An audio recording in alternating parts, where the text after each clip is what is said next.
बच्चों, हम 12वीं कक्षा की गणित की पाठ्य पुस्तिका का अध्याय 6 अवकलज के अनुप्रयोग पढ़ रहे हैं, जिसके अंतर्गत आज हम विविध प्रश्नमाला के प्रश्नों को हल करेंगे। तो देखिए, हमारा अगला प्रश्न संख्या 8 कहता है दीर्घवृत्त x² + y² + b² = 1 के अंतर्गत उस समद्विबाहु मतलब दो भुजाएं उसकी समान है, आप जानते हैं, त्रिभुज का महत्तम क्षेत्रफल ज्ञात कीजिए। मतलब क्षेत्रफल को, किसके? त्रिभुज के क्षेत्रफल को।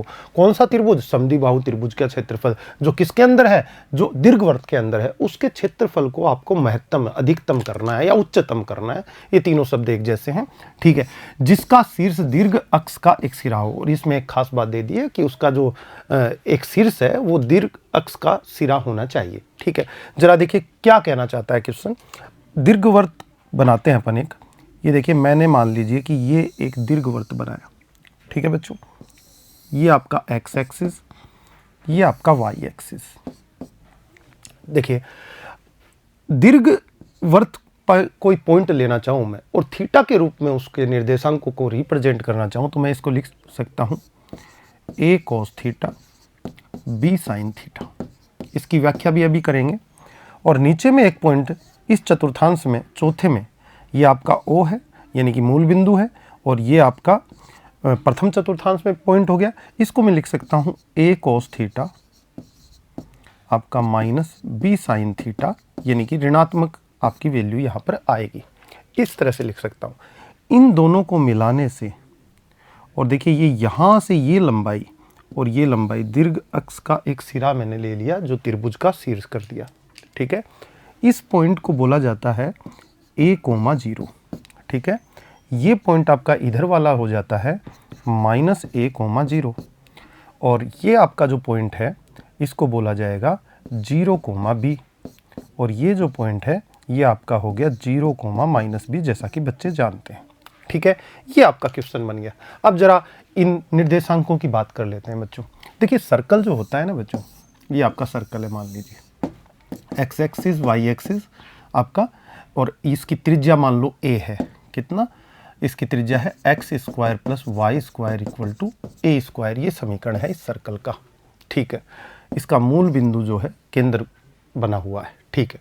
इस सर्कल पर किसी पॉइंट को मैं रिप्रेजेंट करना चाहूँ इसकी परिधि पर, तो उसको मैं दे सकता हूँ a cos थीटा और आपका a sin थीटा से रिप्रेजेंट कर सकता हूँ। आपने देखा होगा इसको प्राचालिक रूप में, जब मैं लिखता हूँ समीकरण को, तो आपने अवकलन में देखा होगा x = a cos थीटा और y = आपका a sin थीटा। ये इस समीकरण को संतुष्ट भी करना चाहिए बच्चों, बिल्कुल कर रहा होगा। देखिए आप x की जगह a cos थीटा रखते हैं तो a² cos square theta, y की जगह a sin थीटा पुट करेंगे तो a² sin square theta, a² common आ जाएगा, sin square theta plus cos square theta, left side में a², राइट साइड में a², LHS बराबर RHS। समीकरण संतुष्ट हुआ। तो हम ये कह सकते हैं कि जो पॉइंट है x निर्देशांक और y निर्देशांक से थीटा के रूप में आप इस तरह निर्देशांकों को प्राप्त कर सकते हैं। यहाँ पर भी दीर्घवृत्त के संदर्भ में आपको नहीं पता हो तो ध्यान कर लें, a cos theta, b sin theta आप रख कर देखिए, इसको संतुष्ट करेगा निश्चित रूप से। x की जगह आप पुट कीजिए इसको, x निर्देशांक को, तो रखेंगे तो बनेगा ऊपर a² आपका a² cos स्क्वायर थीटा, ये b² sin square theta, a² से a² कट जाएगा, cos स्क्वायर थीटा बचेगा, यहाँ पर b² से b² कट जाएगा, sin स्क्वायर थीटा बचेगा, cos square theta plus sin square theta = 1 होता है। समीकरण संतुष्ट हुआ आपका। तो आप देखते हैं कि इस तरह से आप किसी दीर्घवृत्त पे क्या निर्देशांक ले सकते हैं, a cos theta, b sin theta, और किसी वृत्त पे क्या ले सकते हैं, a cos थीटा, आपका a sin थीटा। तो ये आपकी बात समझ में आ गई होगी। अब बात अपनी आगे बढ़ाते हैं, हम करना क्या चाहते हैं। दिया गया दीर्घवृत्त क्या है आपका, x² / a² plus y² / b² = 1। इसको मैं समीकरण 1 नाम दे देता हूँ, और इसका इस तरह से मैंने त्रिभुज बनाया, समद्विबाहु त्रिभुज। इनको नाम देना चाहें तो दे दें, ये a, ये आपका b और ये आपका c। तो त्रिभुज ABC समद्विबाहु त्रिभुज है। ये लेंथ AB और क्या है, AC जो है इक्वल है बच्चों। अब हमें महत्तम क्या करना है, हमारा फलन किसका बनेगा, जिसको हमें महत्तम करना होता है वो। क्वेश्चन में आपने पढ़ा त्रिभुज का क्षेत्रफल महत्तम करना है, तो त्रिभुज के क्षेत्रफल को हम ज्ञात करेंगे। तो देखिए त्रिभुज का क्षेत्रफल, त्रिभुज ABC का क्षेत्रफल 1/2 आधार, आधार देखिएगा क्या होगा, ये आपका आधार हो गया, ये वाला, ये पॉइंट्स जो है थोड़ा ठीक नहीं बनाए, इस पॉइंट को थोड़ा इधर ले लेते हैं, आप बना लीजिएगा, ये आपका आधार है। आधार की लेंथ कितनी है, देखना ये लेंथ कितनी बनेगी, ये लेंथ b sin थीटा, और ये नेगेटिव नीचे की तरफ बनेगी क्योंकि चौथे चतुर्थांश का पॉइंट है, लेकिन लेंथ कितनी होगी आपकी b sin थीटा ही होगी। ये इतनी दूरी बच्चों b sin थीटा के बराबर होगी, क्योंकि आपका ये पॉइंट जो है b sin थीटा को यहाँ y एक्सिस पे कट कर रहा है। ठीक है, यहाँ पर देखिएगा ये लेंथ यहाँ तक आएगी, इतनी लेंथ इसके बराबर होगी, और ये y निर्देशांक से दी जाएगी, तो ये भी लेंथ कितनी बनेगी आपकी b sin थीटा बनेगी। तो आधार जो है BC की लेंथ कितनी होगी, BC आपका आधार हो गया, और इसकी ऊंचाई मैं क्या मान लूँ, इस पॉइंट को मैं अगर n नाम दे दूँ तो NA इंटू NA का मतलब क्या हो गया, इसकी ऊंचाई होगी। अब देखिए क्षेत्रफल को मैं A नाम दे दूं तो आगे बात करते हैं, आपका बन गया 1/2। BC की लेंथ बच्चों ने ये b sin theta 2b sin theta बच्चों के पास हो जाती है। ठीक है, NA यहाँ से यहाँ तक, देखिए ये O से लेके यहाँ OA की डिस्टेंस कितनी है, OA की डिस्टेंस आपकी कितनी है, A के बराबर है। बच्चे कहेंगे ये वैल्यू OA में से घटा दें, किसको, ON को घटा दें तो ये वैल्यू आ जाएगी। तो चलिए आगे बनाते हैं, A = 1/2 2b sin थीटा, और आपने OA का मतलब हुआ आपकी लेंथ कितनी, A पॉइंट है यहाँ तक, A माइनस आपका A cos थीटा, ये दूरी कितनी है आपकी, इस x निर्देशांक के बराबर है, आपने कहा A cos थीटा हो गई। ठीक है, अब A अपना बन गया है, जिसको अपने को क्या करना है बच्चों, इसको महत्तम करना है, इसके क्षेत्रफल को। चलिए A = देखिएगा 2 से 2 कर दिया और अपना A कॉमन आ गया, तो AB sin थीटा आपका यहाँ हो गया 1 - cos थीटा, ये आपका बन जाता है बच्चों।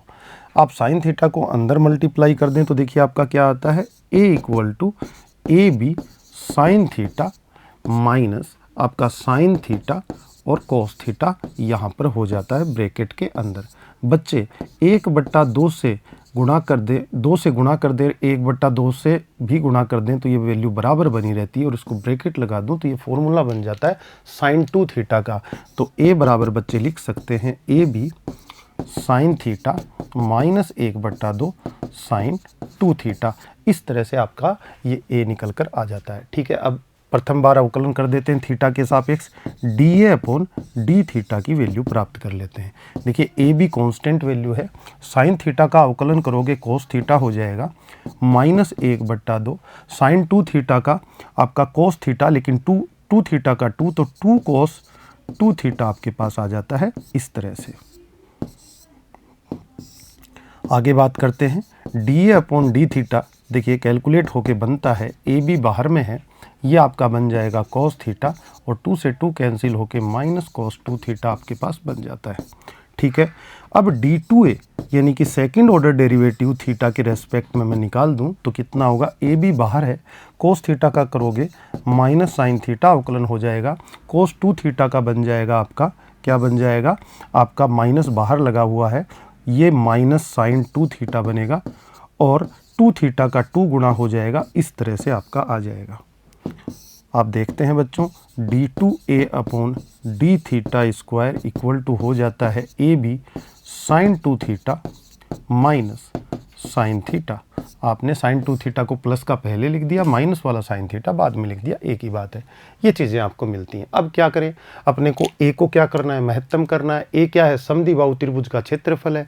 समद्विबाहु त्रिभुज का क्षेत्रफल महत्तम करना है तो बच्चे क्या करेंगे कि फर्स्ट ऑर्डर डेरिवेटिव को शून्य के बराबर रखेंगे अब, और पॉइंट प्राप्त करेंगे। dA/d थीटा इक्वल टू 0 रखने पर। ठीक है, इसकी बात कर लेते हैं कि ये रखने पर क्या आता है आपका। dA/d थीटा की वैल्यू देखिए ये आपके पास रखी हुई है। आप कहेंगे कि AB cos theta minus cos 2 theta equal to 0 implies that, आपको मिलता है AB 0 में चला जाएगा, भाग लग जाएगा, ये बन जाएगा cos theta minus cos 2 theta equal to 0। बच्चे देखेंगे इसको लिखा जा सकता है cos 2 theta equal to cos theta. बच्चों 11th क्लास में आपने देखा था कि जब आपको आप sine x equal to sine theta को सोल्व करते हैं या cos x equal to cos theta को सोल्व करते हैं तो ये इक्वेशंस आपके व्यापक मान इनके क्या आते हैं। देखिए इसका अपने को जरूरत पड़ेगी तो इसका व्यापक मान लिखते हैं। क्या होता है x equal to 2n pi plus minus theta, ऐसा ही लिखा जाता है x इक्वल टू। और यहाँ पर x इक्वल टू क्या लिखा जाता है आपका पाई प्लस माइनस 1 की पावर n, आपका ये n पाई यहाँ पर आता है और ये हो जाएगा आपका थीटा। इस तरह से व्यापक मान इसका दिया जाता है। ठीक है, टेन थीटा का भी आप जानते हैं, tan x equal to tan theta का व्यापक मान। तो यहाँ से जब मैं इसको अप्लाई करूँगा, देखिए एक्स की जगह कौन है 2 थीटा और थीटा की जगह कौन है थीटा, तो किस तरह से अप्लाई होगा, आपका अप्लाई हो जाएगा 2 थीटा की वैल्यू व्यापक मान के रूप में प्राप्त होगी बच्चों को, और कितनी होगी 2n पाई प्लस माइनस ये एंगल यानी कि थीटा। इस तरह से रिप्रेजेंट किया जा सकता है। लेकिन बच्चों आप जानते हैं थीटा क्या है आपका, थीटा दीर्घवृत्त में जो पॉइंट है आपका उसका मूल बिंदु के साथ कोण है। ये देखिए ये यहाँ से जो मूल बिंदु से कोण बनाया जाएगा वो थीटा होगा। जैसे जैसे ये पॉइंट आगे बढ़ता रहेगा थीटा चेंज होता रहेगा। इस तरह से ये पॉइंट आगे बढ़ता जाएगा। थीटा का मान कहाँ से कहाँ 0 डिग्री से स्टार्ट होकर 2 पाई तक जा सकता है। मतलब 2 पाई से ज़्यादा तो जा ही नहीं सकता है। दीर्घवृत्त में तो एक चक्कर में सारे पॉइंट इंक्लूड हो जाएंगे। तो बच्चे यहाँ पर कह सकते हैं, देखिएगा बच्चे यहाँ पर कह सकते हैं कि n बराबर मैं क्या ले लूँ, 1 ले लूँ तो 2 पाई प्लस माइनस थीटा, उसमें भी माइनस थीटा वाला लेंगे।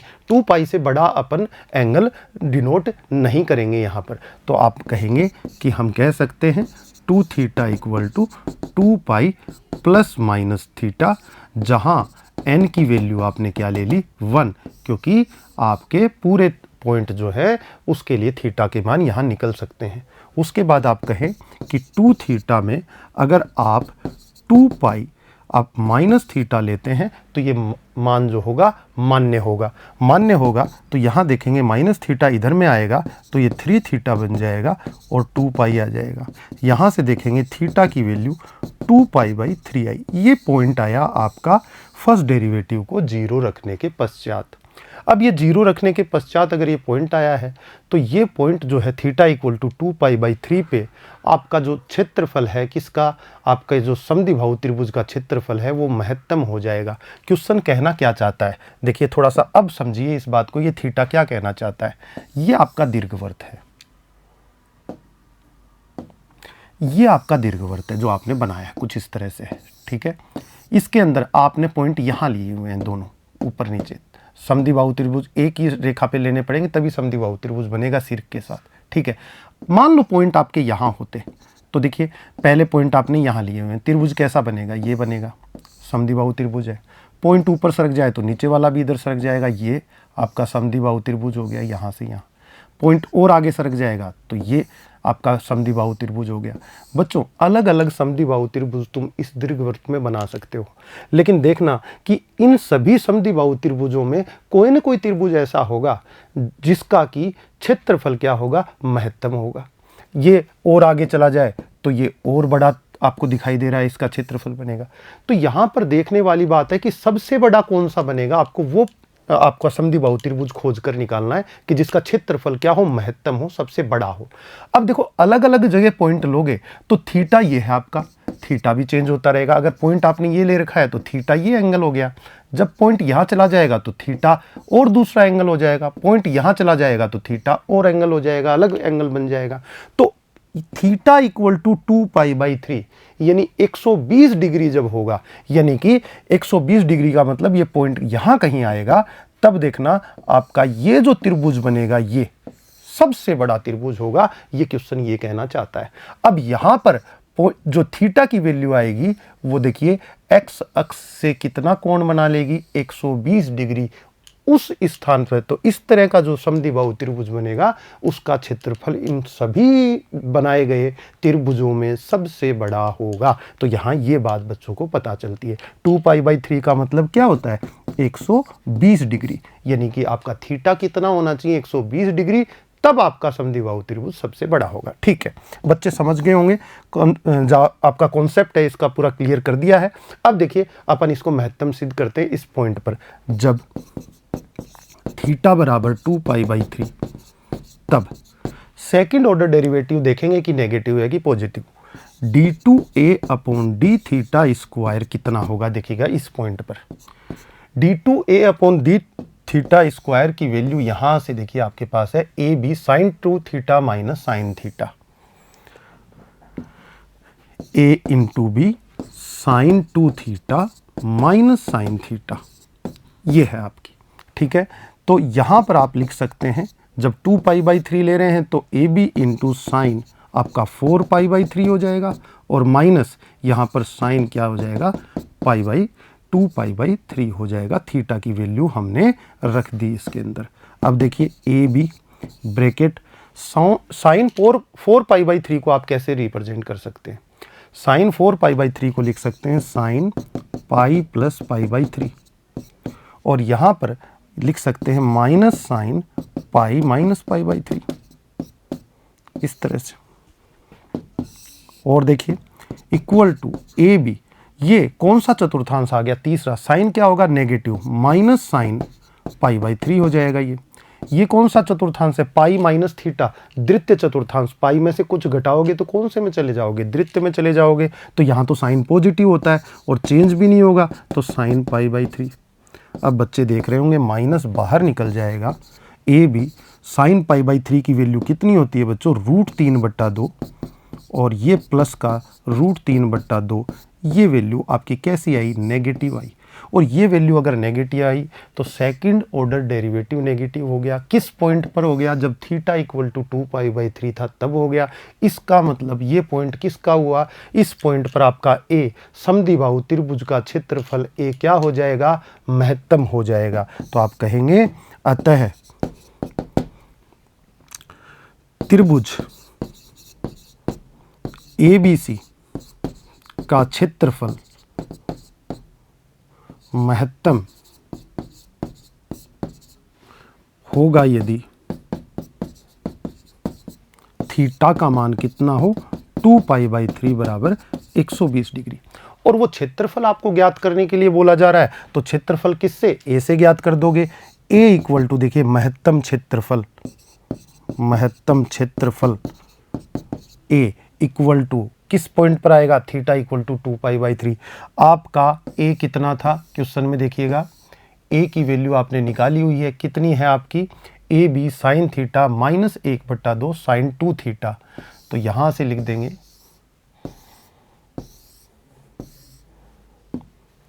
ए बी साइन थीटा माइनस आपका कितना 1/2 साइन 2θ। ठीक है, इस वैल्यू को निकालते हैं, बराबर ए बी साइन थीटा की वैल्यू, थीटा की वैल्यू कितनी रखें 2π/3 माइनस 1/2 साइन 2θ, थीटा की वैल्यू 2π/3, 2 से गुणा करोगे 4π/3, ये आपका आ जाएगा। और देखिएगा यहाँ से आप इसको आगे बढ़ाएं तो ए बी बाहर में रहेगा, इसकी वैल्यू साइन क्या लिख सकते हो, पाई माइनस π/3 और यहाँ क्या हो जाएगा माइनस 1/2 आपका हो जाएगा sine pi plus π/3। A B bracket में पाई माइनस π/3 क्या हो जाएगा, आपका द्वितीय चतुर्थांश है तो साइन π/3 ही हो जाएगा। और ये माइनस 1/2 यहाँ पर देखिएगा ब्रैकेट में साइन पाई प्लस π/3, तीसरा चतुर्थांश साइन नेगेटिव होता है, माइनस साइन π/3 आ जाएगा।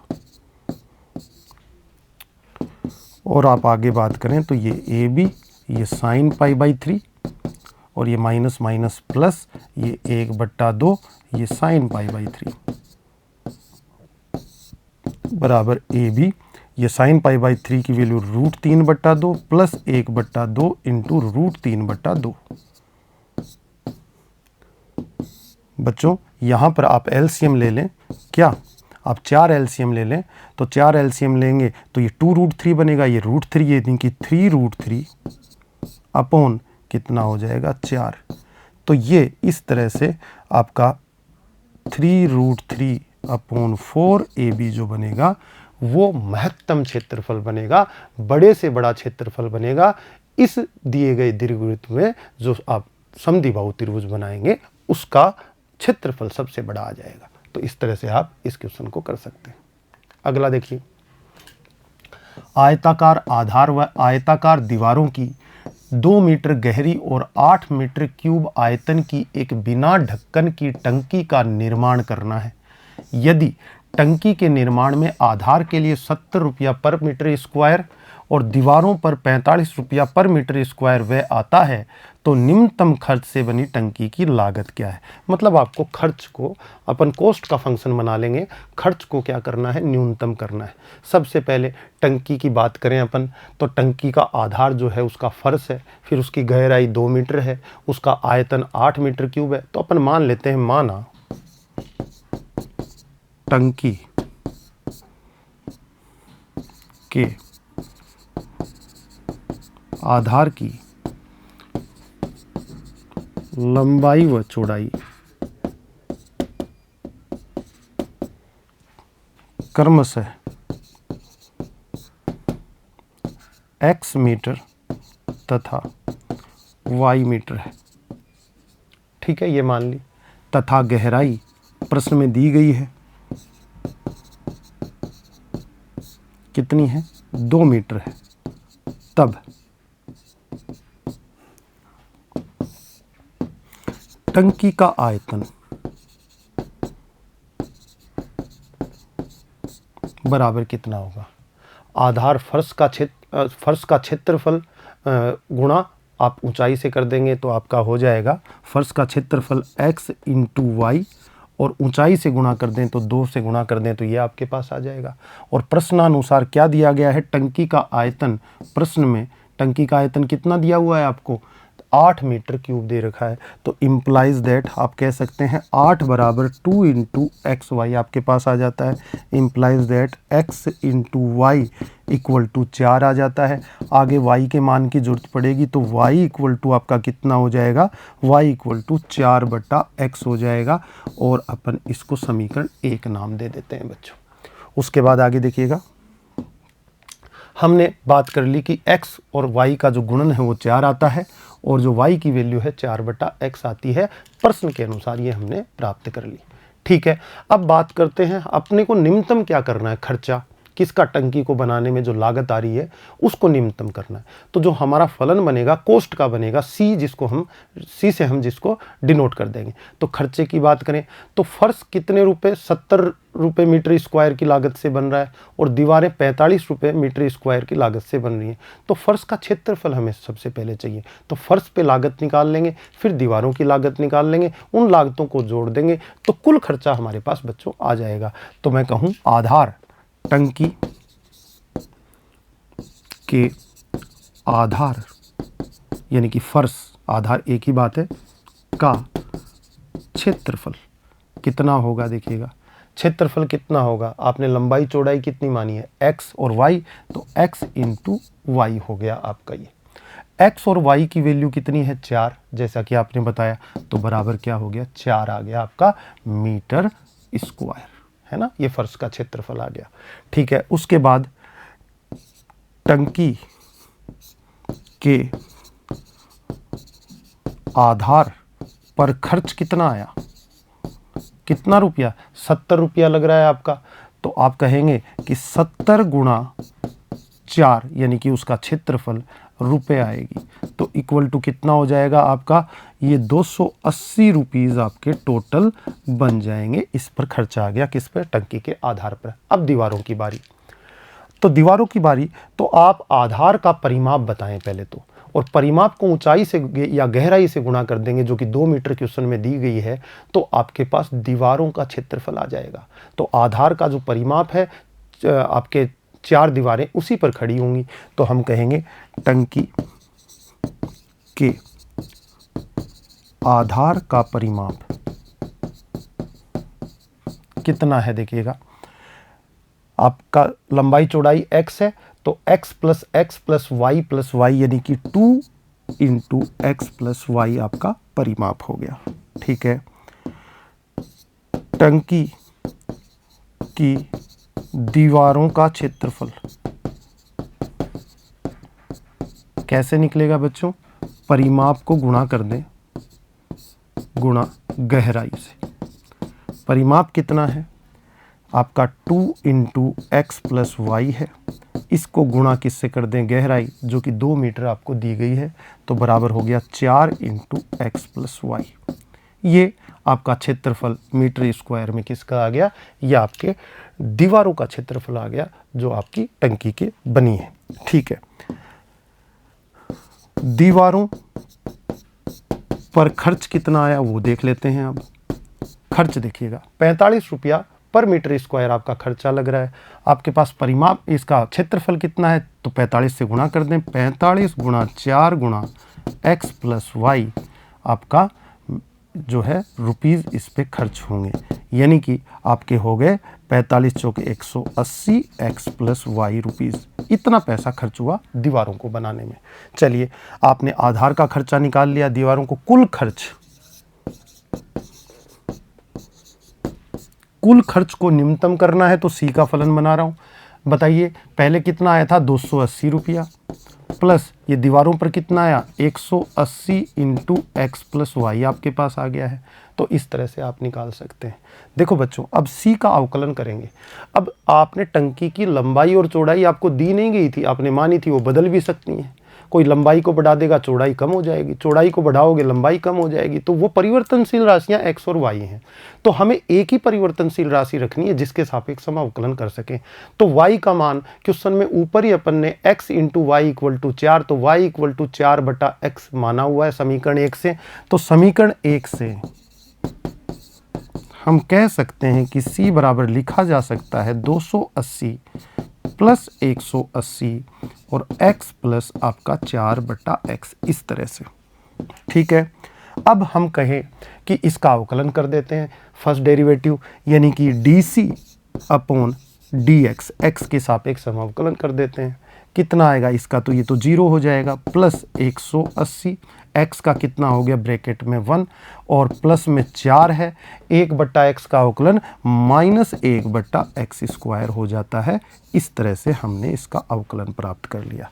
तो इसको डी अपॉन डी एक्स को थोड़ा अच्छा लिखें तो आपका 180 बाहर में, और ये बन जाएगा 1 माइनस 4 बट्टा एक्स स्क्वायर, ये आ गया। चलिए, अब d2c upon d x square upon निकालें, सेकंड डेरिवेटिव निकालें तो कितना बनेगा?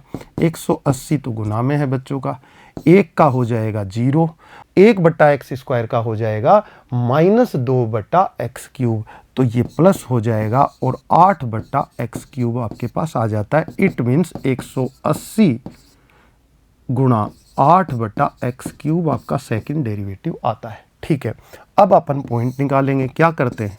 अब आपको न्यूनतम करना है। जब भी न्यूनतम अधिकतम की बात आती है तो फर्स्ट डेरिवेटिव को 0 के इक्वल रख के पॉइंट निकाल लेंगे। D upon d x equal to 0 से हमें क्या पॉइंट प्राप्त होता है? देखिए, डी अपॉन डी एक्स ये रहा आपके पास, इसको 0 के बराबर रखेंगे तो 180 1 माइनस 4 बटा x square equal to 0। It means आपका 180 0 में चला जाएगा और एक्स स्क्वायर बराबर 4 इंप्लाइज दैट एक्स बराबर प्लस माइनस 2। देखो बच्चों, x क्या है? चौड़ाई आपने मानी हुई है, तो ऋणात्मक तो हो नहीं सकती, तो आप कहेंगे x not equal to minus 2, इसलिए x इक्वल टू 2 आपको पॉइंट मिलता है। x बराबर माइनस 2 असंभव है। क्यों? क्योंकि चौड़ाई नेगेटिव कैसे हो सकती है। उसके बाद x बराबर 2 पर हम सेकंड डेरिवेटिव के बारे में पता लगाएंगे कि वो नेगेटिव है कि पॉजिटिव। अगर वो नेगेटिव निकला तो अधिकतम खर्चा होगा इस पॉइंट पे, और वो पॉजिटिव निकला सेकंड डेरिवेटिव, तो आप कहेंगे अपना जो खर्चा है वो मिनिमम यानी कि निम्नतम प्राप्त होगा। तो देखिए, बात करते हैं इस बिंदु पे, जब x बराबर 2 तब d2c upon d x square की बात करता हूँ। कितना है आपका? 180 गुणा आपका 3 बट्टा एक्स, एक्स की जगह 2 क्यूब, ये आ गया आपका, जो कैसी वैल्यू है? पॉजिटिव वैल्यू है। तो आप कहेंगे कि जो c है इस पॉइंट पर वो क्या होगा? निम्नतम होगा, निम्नतम होगा। यही तो आपको टोटल कॉस्ट को क्या करना था, कुल खर्चे को निम्नतम करना था, जो कि किस पर संभव हुआ, x बराबर 2 पर संभव हुआ। अतः टंकी का निम्नतम खर्च यानी कि C बराबर, देखना आपके C का जो फलन बनाया हुआ है आपने वो क्या है, 280 प्लस 180, और यहाँ पर आप रख देंगे 2 इसकी जगह, तो इस तरह से यह आ जाएगा। देखिए 280 प्लस 180, यहाँ पर x की जगह 2 और प्लस आपका 4/x, तो 4/x यहाँ पर 2 आ गया। ये कैलकुलेट आप कर लेना। ये जो आएगा न्यूनतम खर्चा आया, और वो किस पॉइंट पर आया बच्चों, x बराबर 2 पर प्राप्त हुआ। इस तरह से बच्चे इस क्वेश्चन को कर सकते हैं। अगला क्वेश्चन नंबर 10, एक वृत्त और एक वर्ग के परिमापों का योग k है। ठीक है, उन दोनों वृत्त और वर्ग के परिमापों का योग उसने कांस्टेंट दे दिया अपने को, अचर राशि है k। ठीक है, सिद्ध कीजिए कि उनके क्षेत्रफलों का योग निम्नतम है। इस बार आपको निम्नतम किसको करना है, वृत्त और वर्ग के क्षेत्रफल के योग को करना है, जिसको अपन a मान लेंगे। ठीक है, जब वर्ग की भुजा वृत्त की त्रिज्या की दुगनी हो, वो निम्नतम कब है, जब वर्ग की भुजा और वृत्त की त्रिज्या की दुगनी हो। तो ये संबंध भी अपने को स्थापित करना है कि जब अगर मैंने r वृत्त की त्रिज्या मानी और x को आपने वर्ग की भुजा मानी, तो क्या होना चाहिए, वर्ग की भुजा वृत्त की त्रिज्या की दुगनी यानी कि x बराबर 2r आना चाहिए। उस समय, उस स्थिति में इनके क्षेत्रफलों का योग जो है वो निम्नतम हो जाएगा। ये बात हमें सिद्ध करनी है। तो माना वृत्त की त्रिज्या r तथा r सेंटीमीटर, या जिस सेंटीमीटर में मान लीजिए r, तथा वर्ग की भुजा x सेंटीमीटर है, x है, तब देखिए प्रश्नानुसार प्रश्न क्या कह रहा है, k क्या है, k दोनों के परिमापों का योग है। वृत्त का परिमाप मतलब उसका परिधि, परिधि कितना हो जाएगा 2πr, प्लस वो आपका वर्ग का परिमाप यानी क्या हो जाएगा, 4 से गुणा कर दोगे भुजा को तो 4x हो जाएगा। ये आपने मान लिया है, ये आपका फलन बन गया। ठीक है, इसमें से किसकी वैल्यू निकालें, देखिएगा इसमें से अगर मैं x की वैल्यू निकालूं बच्चों, तो x की वैल्यू हो जाएगी k - 2πr अपॉन आपका 4। ऐसा क्यों कर रहा हूं मैं, समीकरण 1 मैंने नाम दे दिया क्योंकि r और x दोनों परिवर्तनशील राशियां हैं। जब हम अपना फलन बनाएंगे किसका, क्षेत्रफलों के योग का, तो उसमें r और x दोनों मौजूद होंगे। हमें एक का विलोपन करके उसका अवकलन करना होगा, इसलिए पहले से मैंने ऐसा करके रख लिया। उसके बाद यदि a वृत्त तथा वर्ग के क्षेत्रफलों का योग हो,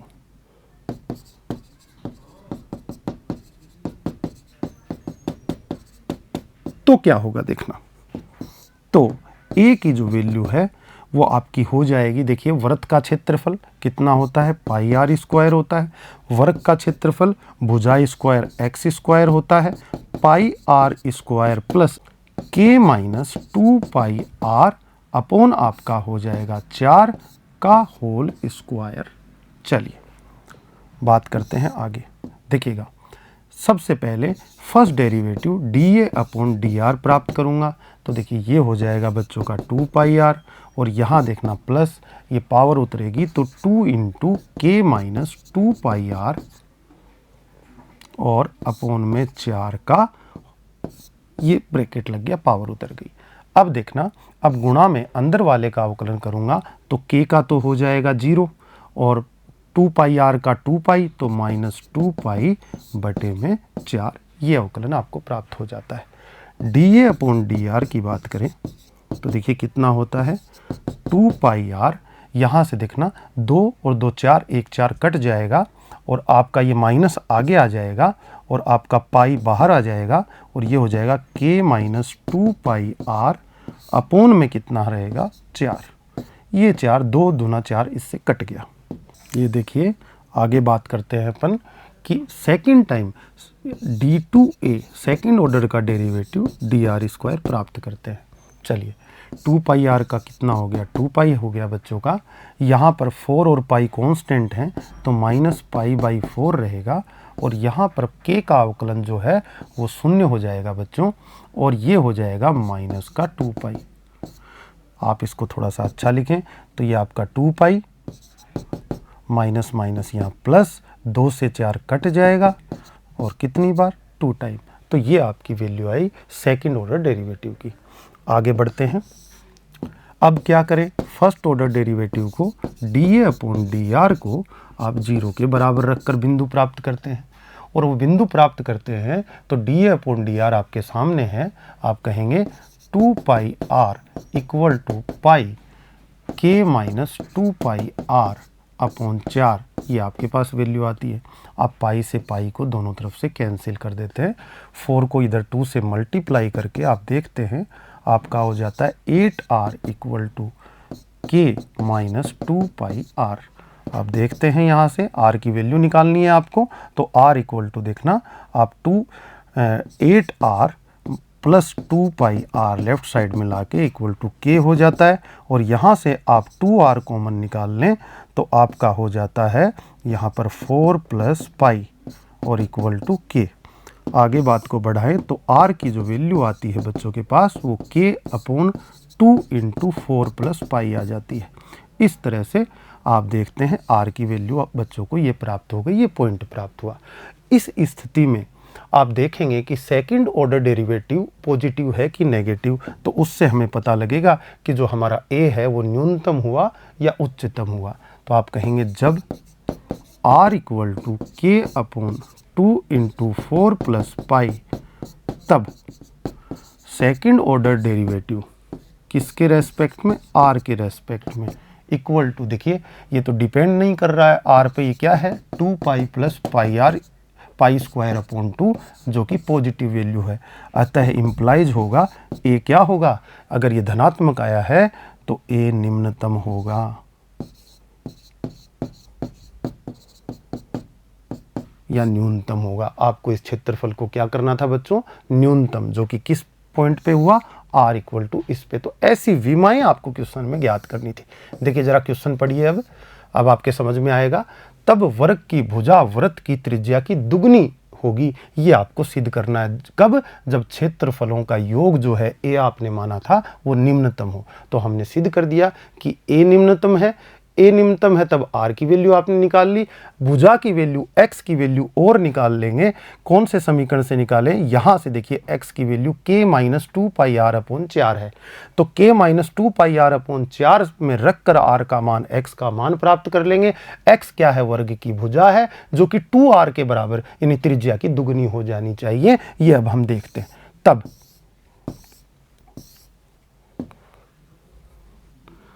अतः वृत्त तथा वर्ग के क्षेत्रफलों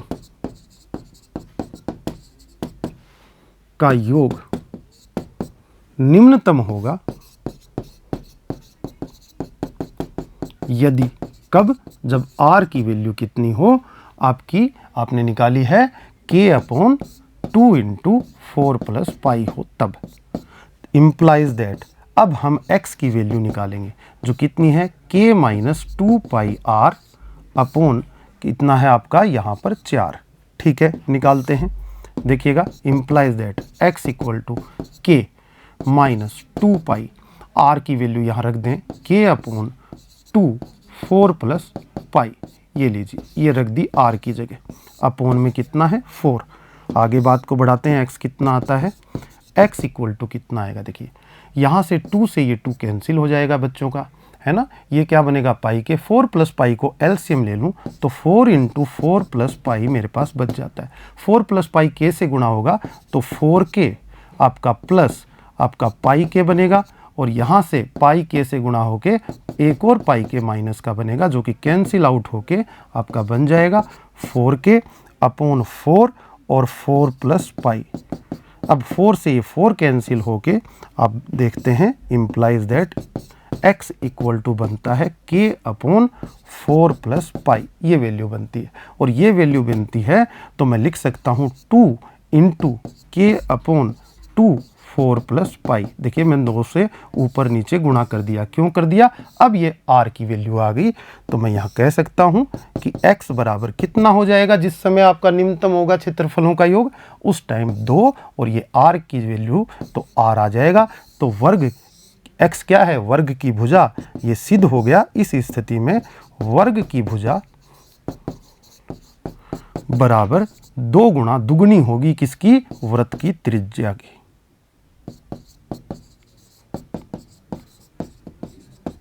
तो आपने ये क्वेश्चन इस प्रकार से बच्चों सिद्ध कर दिया है। अगला देखिएगा, क्वेश्चन नंबर 11।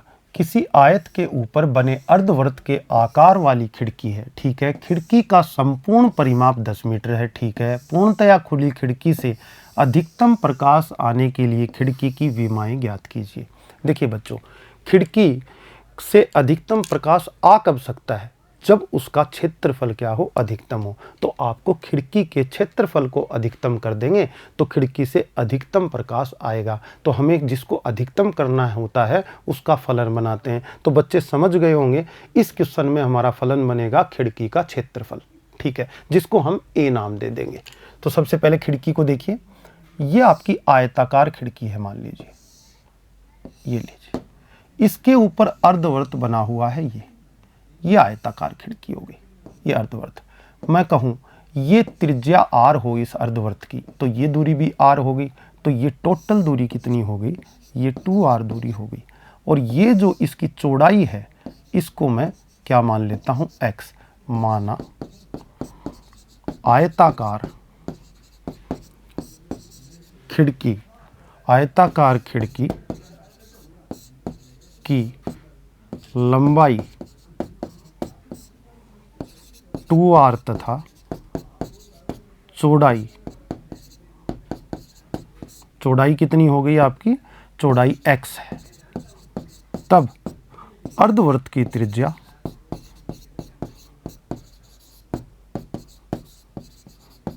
r होगी, जैसा कि क्वेश्चन में बच्चे देख रहे हैं, ठीक है। खिड़की का परिमाप कितना आएगा? देखिएगा, खिड़की का परिमाप, ये अर्धवृत्त का परिमाप, आधी परिधि, पूरी परिधि होती है 2 पाई r, आधे की कितनी हो गई बच्चों? पाई r हो गई, ठीक है। उसके बाद आप इस आयत का जो परिमाप है वो देखिए, ये x लेंथ, ये x लेंथ और ये वाली लेंथ, ये बीच में कोई लेंथ नहीं आएगी, बिल्कुल यहाँ तो दरवाज़ा बना हुआ है। तो एक तो ये परिमाप में ये लेंथ आएगी, एक ये वाली लेंथ और एक ये वाली लेंथ। ये लेंथ कितनी बनी? x plus x, 2x plus 2r। तो ये नहीं कि 2x प्लस 2r आपकी बन गई, ठीक है। अब प्रश्न में दिया हुआ है खिड़की का परिमाप 10 है, तो 10 बराबर पाई r plus 2r plus 2x, ये आपका हो जाता है। 2x का वैल्यू मैं निकालूं तो हो जाएगा आपका 10 minus pi r minus 2r। इसको समीकरण 1 नाम दे देता हूं। ये 2x की वैल्यू हमारे आगे काम आएगी। खिड़की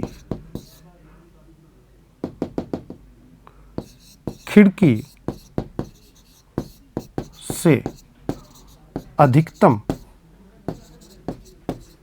प्रकाश आने के लिए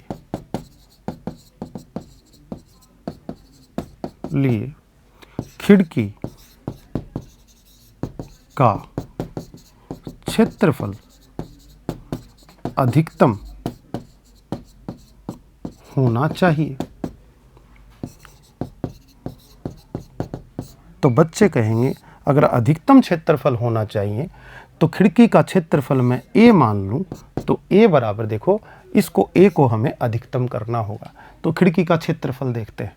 देखिए बच्चों, खिड़की का क्षेत्रफल 2 भागों में निकलेगा। इस आयत का क्षेत्रफल कितना बनेगा? देखिए चौड़ाई x, लंबाई 2r, तो 2r इंटू x तो आयत का क्षेत्रफल हो गया, और अर्धवृत्त का पाई r स्क्वायर का आधा, यानी कि पाई r स्क्वायर अपॉन 2। तो इस तरह से हम लिखेंगे इसको कि पाई आर स्क्वायर अपॉन 2 हो गया आपका अर्धवर्त का क्षेत्रफल, प्लस आपके आयताकार खिड़की के भाग का क्षेत्रफल कितना हुआ आपका 2r इंटू एक्स, यानी कि 2xr आपका हो जाता है। ठीक है, 2x की वैल्यू समीकरण 1 से 2x का मान रखने पर आपका a बन जाएगा, a क्या बन जाएगा, देखिए a बन जाएगा pi r square upon 2 plus r, और 2x का मान देखिए आपका समीकरण 1 में कितना लिखा हुआ 10 माइनस पाई आर माइनस 2 पाई, तो आप लिख देंगे यहाँ पर ये 2x का गुणा कर देंगे और 2x का है 10 minus pi are minus 2r। बच्चे बात को आगे बढ़ाएं तो a बराबर pi r square upon 2 plus यहाँ पर 10r minus pi r square, r को अंदर गुणा कर दिया, माइनस 2r स्क्वायर आपका हो जाता है। ठीक है, आगे बात करते हैं। यहाँ पर देखिएगा बच्चों a का अगर मैं अवकलन कर दूं किसके सापेक्ष, r के सापेक्ष, क्योंकि परिवर्तनशील राशि इसमें r ही है, तो यहाँ हो जाएगा देखिए पाई बाई 2 कांस्टेंट वैल्यू और r स्क्वायर का 2r, ठीक है, प्लस 10r का 10, यहाँ पर माइनस 2 पाई r आ जाएगा और ये हो जाएगा माइनस 4r आपका ये। ठीक है, उसके बाद आगे बढ़ें तो देखिएगा dA अपॉन dr को कैलकुलेट करें थोड़ा सा, तो 2 से 2 कट के ये आ गया आपका पाई r और ये आपका 10 हो गया और ये आपका हो जाता है माइनस 2 पाई r और ये हो जाता है माइनस 4r। देखिए माइनस 2 पाई r और पाई r कैंसिल होके आप इसको लिख सकते हो बच्चों क्या 10 minus pi r minus 4r, इस तरह से। तो आगे आप चलें सेकेंड ऑर्डर डेरिवेटिव निकालें d2a अपॉन dr स्क्वायर, ये है आपका dA अपॉन dr, इसका अवकलन कर दें तो आपका 10 का 0 हो जाएगा, माइनस पाई हो जाएगा, माइनस 4 हो जाएगा, वैल्यू आ जाएगी कॉमन लेने के बाद पाई प्लस 4। ठीक है, अब क्या करें, अब फर्स्ट डेरिवेटिव को शून्य के बराबर dA upon dr equal to बच्चे शून्य रखेंगे तो क्या मिलेगा, देखिएगा आपको मिलेगा 10 minus pi r minus 4r, आपका 4r इक्वल टू 0। आप देखेंगे बच्चों r की वैल्यू निकालें यहाँ से तो आपका हो जाता है r कॉमन लेने से आपका बनता है पाई प्लस 4 बराबर 10 कैलकुलेशन से, और r बराबर आ जाता है 10 बटा पाई प्लस 4, ये आपको r की वैल्यू मिलती है। ये पॉइंट मिल गया। अब इस पॉइंट पर a अधिकतम होगा क्या, ये देखने के लिए हम पता लगाते हैं। तो जब r बराबर 10 बटा पाई प्लस 4 तब आपका second order derivative d2a upon dr square कितना हो जाता है, देखिएगा कितना है माइनस का पाई प्लस 4, ये r पर डिपेंड नहीं कर रहा है, माइनस का साइन है तो ये नेगेटिव है, और ये नेगेटिव है तो आप क्या कहेंगे आपका a यानी कि खिड़की का क्षेत्रफल a, खिड़की का क्षेत्रफल a क्या होगा, अधिकतम होगा, और अधिकतम होगा तो बच्चे कहेंगे खिड़की से अधिकतम प्रकाश आएगा, खिड़की से अधिकतम प्रकाश आएगा, ये बात इंप्लाइज करती है। ठीक है, अब अधिकतम प्रकाश आएगा तो विमाएं, तो एक विमा तो क्या थी आपकी आयत की चौड़ाई और एक आपकी लंबाई, लंबाई कितनी है 2r और चौड़ाई हम ज्ञात कर लेते हैं 2x से यहाँ से देखेंगे 2x इक्वल टू प्रश्नानुसार, प्रश्न में 2x इक्वल टू कितना दिया हुआ है, देखिए 2x की वैल्यू आपने समीकरण 1 में निकाली थी 10 minus pi r minus 2r, 10 minus pi r minus 2r ये दी हुई है। r की वैल्यू यहाँ रख देंगे, देखिए 2x और r की वैल्यू रखें तो 10 माइनस आपका r निकाल लें तो ये बनेगा पाई प्लस 2 और r की वैल्यू यहाँ रख दें, r की वैल्यू है 10 बटा पाई प्लस 4। कैलकुलेट करते हैं इसको, कैलकुलेट करें तो 2x इक्वल टू देखना पाई प्लस 4 यहाँ गुणा होगा एलसीएम लेने के बाद, तो पाई प्लस 4 को एलसीएम लिया तो आपका 10 पाई और आपका प्लस का 40 और यहाँ माइनस का 10 पाई और यहाँ पर माइनस का 20। आप देखते हैं बच्चों 20 और 40 कैंसिल आउट होके 20 हो जाएगा और यहाँ 10 पाई माइनस का ये इससे कट जाएगा और अपॉन कितना आ जाएगा पाई प्लस 4 आ जाएगा x का मान। तो x का मान, तो x का मान कितना आएगा, इम्प्लाइज दैट x का मतलब क्या है, x का मतलब है आपका चौड़ाई, किसका, आपका खिड़की की चौड़ाई। तो यहाँ पर आप देखेंगे कि ये हो जाएगा 10 बटा पाई प्लस 4, आप कहेंगे खिड़की की चौड़ाई जो है वो हो गई 10 बटा पाई प्लस 4। उसके बाद हम बात करें दूसरी y की, आपके 2r की, खिड़की की लंबाई कितनी है आपकी 2r, और 2r की वैल्यू कितनी हो जाएगी बच्चों, r की वैल्यू है 10 बटा पाई प्लस 4, तो ये हो जाएगी दुगनी 20 अपॉन पाई प्लस 4। तो ये खिड़की की विमाएं हो गई चौड़ाई और लंबाई। इस तरह से बच्चे इस क्वेश्चन को कर सकते हैं। आज के लिए इतना ही, धन्यवाद।